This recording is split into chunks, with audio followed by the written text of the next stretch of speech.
All right, everyone, welcome back. Hey, if you want to enjoy your dahlias next year, there's a few things you need to consider as you start to see the leaves change. So, dahlias are a tuberous plant. They're not from roots, but they have a perennial tuber. Now, there might be some that are annuals that come from seeds, or if you have a cutting that doesn't have a tuber, but for the most part, the majority of dahlias are perennials. I live up here in Fridley, Minnesota, which is near Minneapolis, St. Paul, and our climate does not allow for a perennial dahlia tuber to survive the winter. So, I'm making this video to help people that are kind of new to dahlias, as I am, make it through their first year. And this is actually my second year, and the majority of these tubers, I would say 50%, have made it from last year to this year. So one of the things I want to walk you through is towards the end of the year, you're going to need to identify, potentially label your dahlias. Now this is a tremendous task, as you're going to have to get down and you're going to have to locate where the stem is going into the ground and potentially put a stake or a marker so that you know at the end of the season what flower belongs to what tuber. Last year I did a decent job of doing this, but it was one of my regrets come March, April, when I started unpacking my tubers for this next year. So by now, this is September 20th. We still have monarch butterflies. It's a lot of fun. This is an unseasonably warm summer at September 20th. I think the high today is supposed to be 70 or 75. But the nice thing about dahlias is they are a very insect-friendly plant. This year, I was able to go all summer without spraying for Japanese beetles, which was pure joy. My first year, I was constantly battling Japanese beetles. This year has just been such a pleasure to just watch the flowers and have relatively low insecticide. I think I might have sprayed once at the beginning of the season, but that was just because I was in the habit of spraying a lot last year. And I think last year we just had way too many Japanese beetles. So you're gonna need to go around, kind of look at your dahlias, think about what you liked, how many cuttings you were able to get. And remember, with dahlias, the more you cut, the more they grow. So you always wanna be removing poor blooms or even deadheads. For instance, I'm gonna show you right here. This dahlia right now, we have one bloom on it, and that's unfortunate because I've kind of neglected this for about a week. But this flower here is trying to go to seed. That's what's happening.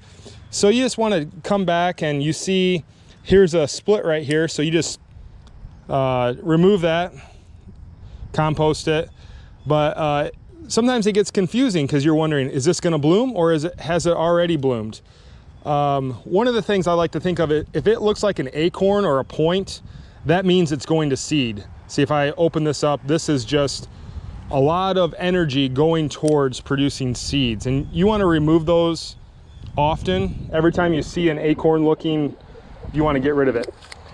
Here's the difference. This dahlia bloom is going to bloom. This one has bloomed, and you can kind of see the difference here. Hopefully camera and the wind is cooperating. So this one will bloom, this one has bloomed. So you just want to come back and just snip this, get rid of it. Another thing, there's several varieties of dahlias. As you can see, my garden, I got lucky this year. I fertilized way too early, and this row here along this wooden fence, I thought for sure I killed the whole thing. So they were extremely stunted. I fertilized 0060 before I had any blooms. I thought, well, let's just see, let's experiment. Let's just pour it on this year to see how many blooms we can get.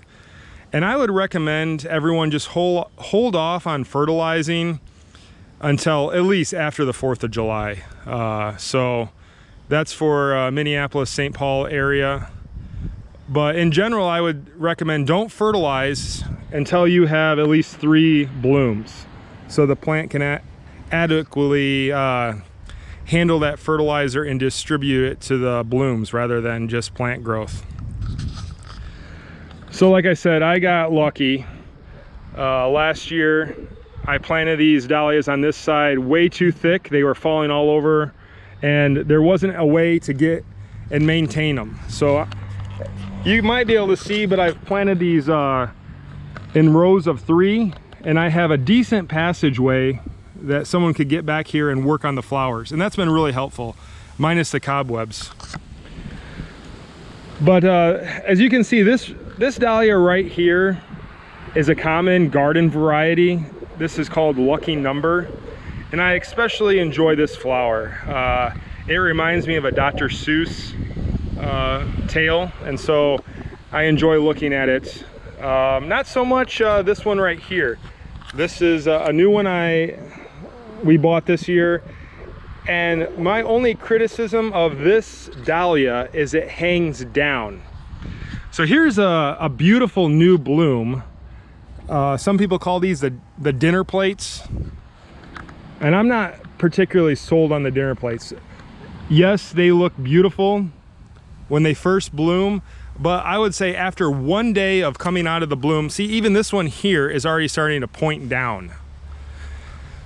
And yeah, maybe if someone really wanted to maintain them, they could always angle them so they were growing upwards. But I like the dahlias that point upwards. That's just my personal preference. I gravitate more towards the palms or the cactus style. Here's a cactus style. Down here, this is a specialty variety. So this plant, as you can see, has like a dark reddish brown versus the taller ones that have primarily a green leaf. This is a darker green leaf with red stems. These are specialty varieties, and they grow max 3 feet. So when you're considering next year, it's really important not to just uproot all the tubers, mix them all up and put them in your storage, however you're gonna prep it for the winter. Because some varieties are tall, some are small, and I think it's better, and I've seen a lot of other videos where people suggest planting the short varieties in the front and the taller varieties in the back.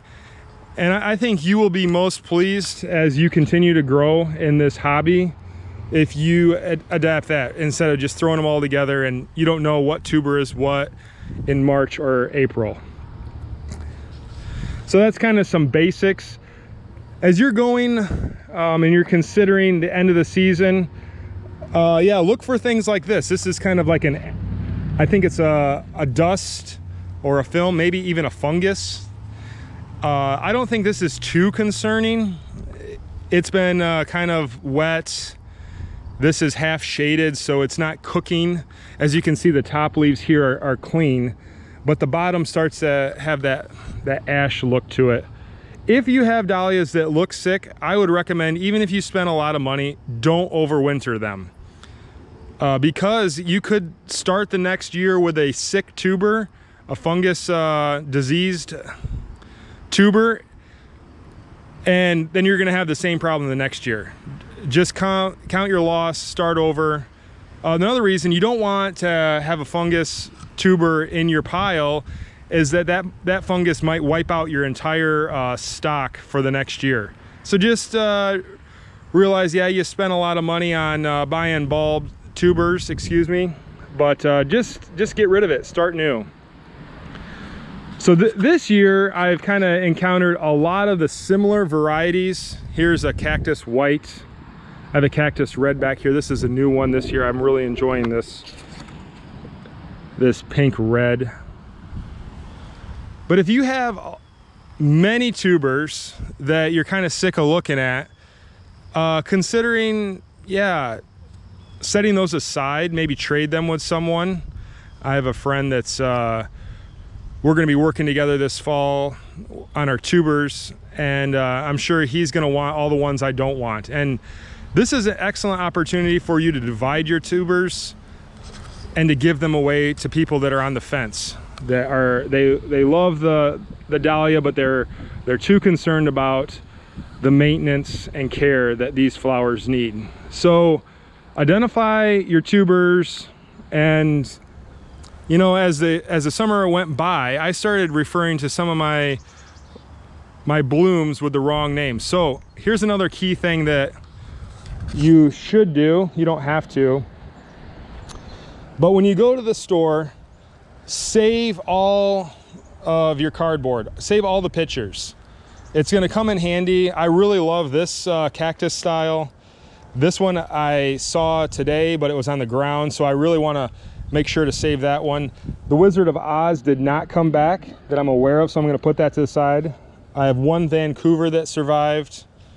Did not see this one this year, so I'm going to put that over here. This specialty type, we have several of them, so that might be one that I would want to give away to someone that is interested in starting dahlias. Here's this specialty Sunshine. It's a bronze leaf dahlia that I was talking about earlier. Put that aside. The picture with the actual bloom. So sometimes it's really pink, sometimes it's white. I'm not sure if the genetics in the tuber has changed, but still it's my favorite dahlia. So I want to make sure to prioritize where those tubers are, so next year they're front and center. Yeah, here's a similar one to the Smarty. It's Mary Evelyn. I think we have one of those. And here's that lucky number. It's a size 2 dahlia. I really enjoy it. It's my Dr. Seuss. The Dara in Love, I know I haven't seen that yet, but since I burnt that fence over there early on, we might have some of these tubers that have yet to bloom. These plants, that this could be it. So I'm gonna put that in that pile. This one I did not see this year. Here's the Arabian Night again. We might have one back here. This Arabian Night picture looks a little bit different. So this might actually be an Arabian Night. I'm hesitant to, but it definitely has that dark red, but that is almost a black dahlia there. So really pretty. That might be an Arabian Night. So we'll hold on to this. I had 2 different varieties of Arabian Night. It's supposed to grow to 39 inches tall. So we'll just put that here because possibility. And then I'm getting into my 2-packs here. We were able to get these, so this is begonia. We were able to get these at Costco. And I would recommend, if you're interested in getting going, just go to Costco or Sam's Club. They have these bulbs in bloom, but last year, or they switched the names, but it's basically the same company. See if I have the, yeah, here it is. Longfield Gardens, bulbs and blooms. It's the same picture. They just created it, flipped fonts and stuff like that. So yeah, make sure to save these. These are excellent. I think it's only about $11 or $13 for 10 dahlias. That's a win right there. If you go to Home Depot, you're spending, right here it is, $7 for 2. So yeah, keep your eye open for this. Even this year, my wife, she was able to pick up a variety pack at Sam's Club. She was there with a friend, and we just really enjoyed different flowers in our garden. I was hesitant at first because I'm OCD about labeling all these, but it's been fun to see new blooms that you weren't expecting, and just kind of get that that beautiful awe of encountering one of God's creations and all these diverse flower colors. Yeah, so make sure to label your tubers, save your cardstock, and think about what you want to do next year. Think about, you know, always be thinking 1 year in advance, and be willing to be generous with your tubers. As I say that, I know that I this is prompting to give away tubers this year. Don't throw anything out, save them, talk to people, see if anyone's interested in dahlia gardening. So thanks for watching this video. I will be giving step-by-step instructions on how to take down your dahlias, how to wash the tubers, how to cut them, how to properly store them. So thanks for watching. Yeah, as always, everyone says it on YouTube. It'd really help me if you subscribe, and maybe even if you like this video, just hit that like button, and that'll help generate more videos to surface for people to get this information. So subscribe and like. Thanks again, and keep growing dahlias.